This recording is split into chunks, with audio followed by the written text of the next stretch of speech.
Side.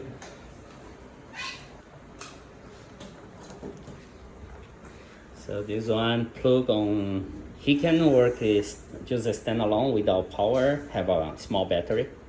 So what we have a generator. Let me show you. I'll show you everything that's inside. Wow. Hold on. It's very exciting stuff.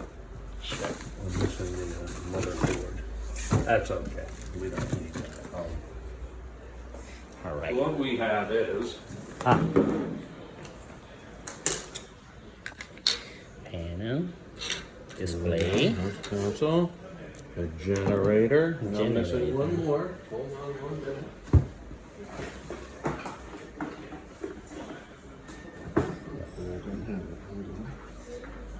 I'll have a little lower board for this somewhere later around here.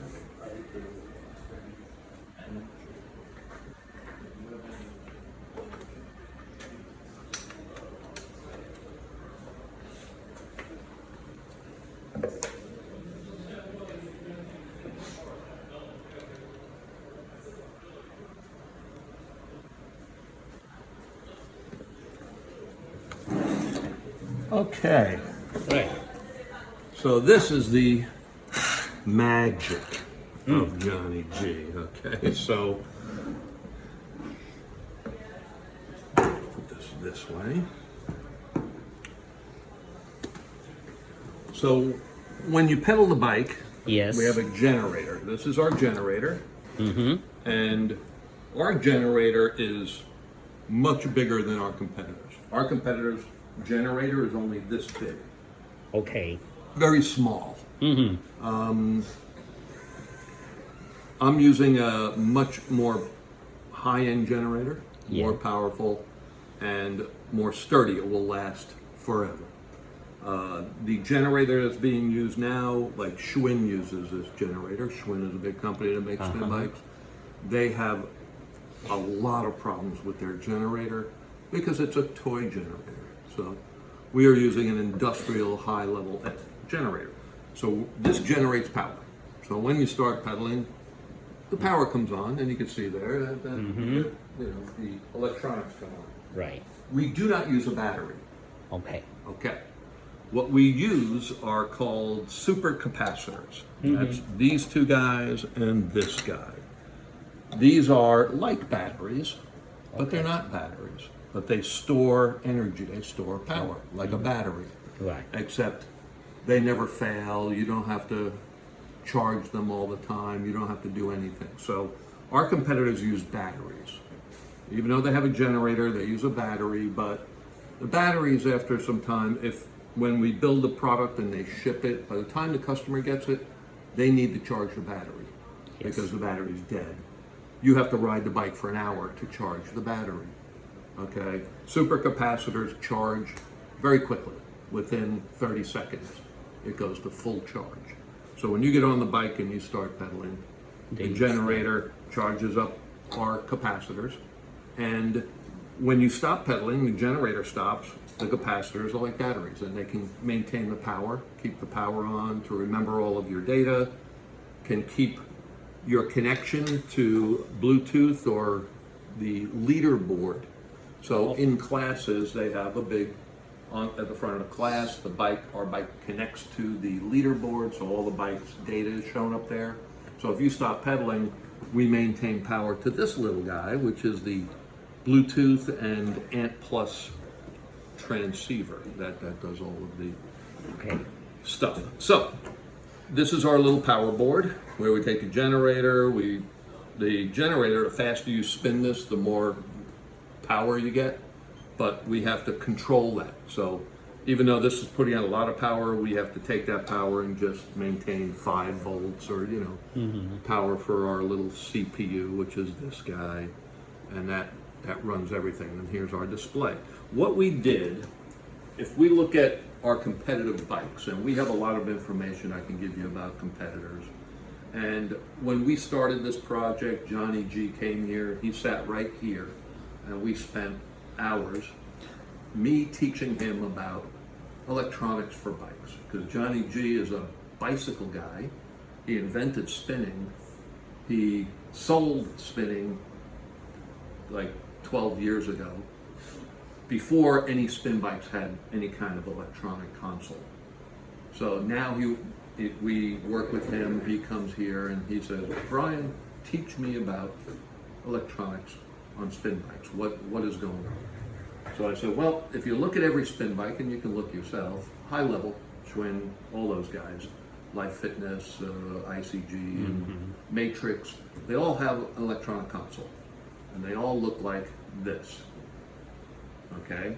They look like this, and they got little tiny letters and words, and yeah, there's a lot of stuff going on. And I said, Johnny, this is what they do, and I showed him. I have every spin bike in the back room. We were in there earlier. All the way in the back, we walked there looking for something, and up on the shelf, we had a whole bunch of spin bikes up there. And that's basically most of the competitors. We have Precor, we have all of them. So I've seen all of their electronics and see how they work. And Johnny talked about his philosophy for the new Johnny G bike. He said he wants it to be, a very good looking product. He wants it to be the next generation of spin bikes. But he also wanted to have what is called heritage. That means still part of the old Johnny G idea about his program. So we talked about what is the Johnny G program and what is it about. And he talked, since Johnny started, he was a professional bicycle racer. Okay, started in South Africa, then he came to America. He won a race called the Race Across America. Oh.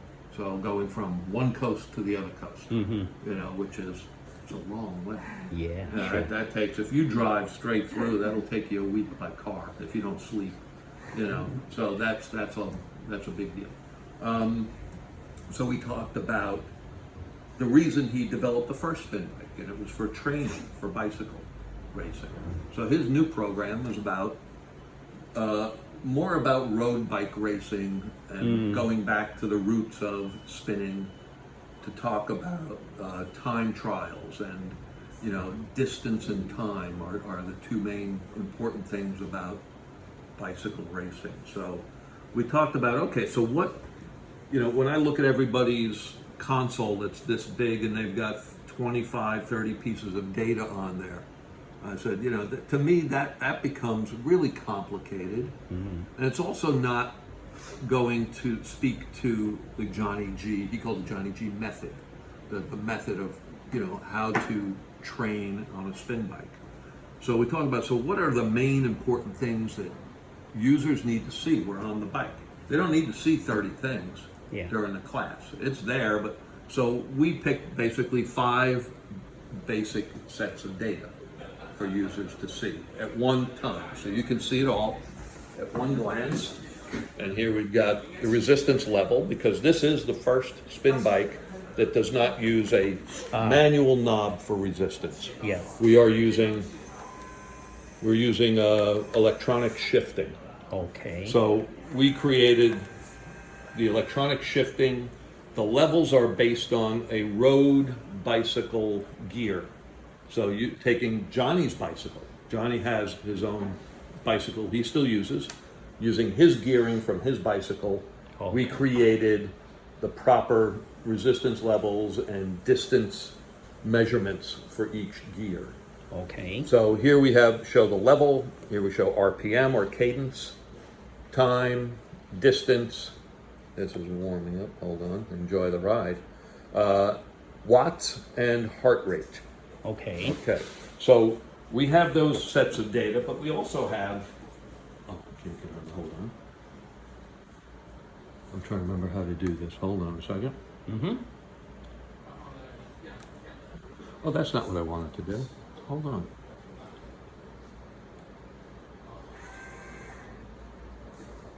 Trying to remember how to do this. I wrote the software, but I can't remember. So we also have, behind here, we have LEDs that indicate kind of a heart rate zone LED here and a power zone LED over here. To turn those on, we go here and we go to the user. We just hold that that play key for 3 seconds. So we don't want to end the ride. We want to go to the user. I want to turn on the power zone. Right now it's off. So I'll turn that on. And then when you turn that on, we're able to enter what's called an FTP, functional threshold power. Okay. This is a very long explanation, but most bike people and spin people understand this. So what this is right now the default is 150 watts. Mm-hmm. And what that means, FTP, is how much power can you pedal at for 1 hour steady? Oh, 1 hour. What is the maximum? So maybe I can do 150 watts for an hour, but I can't do 170. That's too much. Right. So really what we're interested in is what is your maximum power that you can sustain or keep going. So we use 150. You can enter your own if you know what it is, or you can run a test. So we have a built-in FTP test. Okay. So we can go in there, we can run the test. And how long time for testing? Okay, so we detection? have 2 tests, a 5-minute test and a 20-minute test. Okay. Okay, so a lot of people just want to do the quick test, the 5-minute test to get a basic FTP level. Right. So you can go in, we can do that, and we can press yes, we can do 5 minutes. a 5-minute test or a 20-minute test. Okay. We can do the 5-minute test.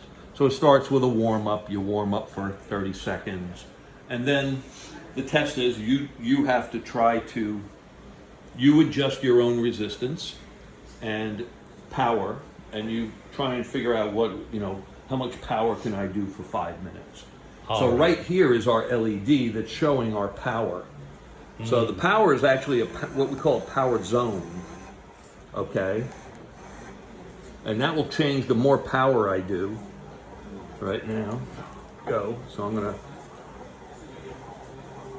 So I'm already past the 150 that I wrote. Okay. I put in 150, and then it turns red when I get past 150.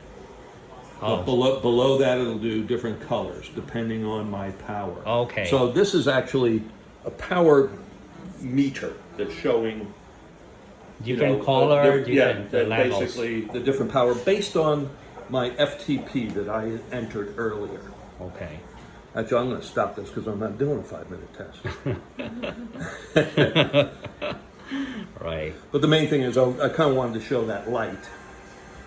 And now I just reset it so it turned off. And then we have the same thing for heart rate. So if I'm wearing a chest strap for my heart rate, we pick up your heart rate and we show that light, the same type of things. Heart rate zone. Okay. So power zone and heart rate zone LED indicators are built in. All right. The power zone LED is actually used in a program called Coach by Color. Coach by? Color. Color. Color. Okay. The different colors that we see on that LED. Okay. So what that is, those colors, let me try and explain that. So The color is based on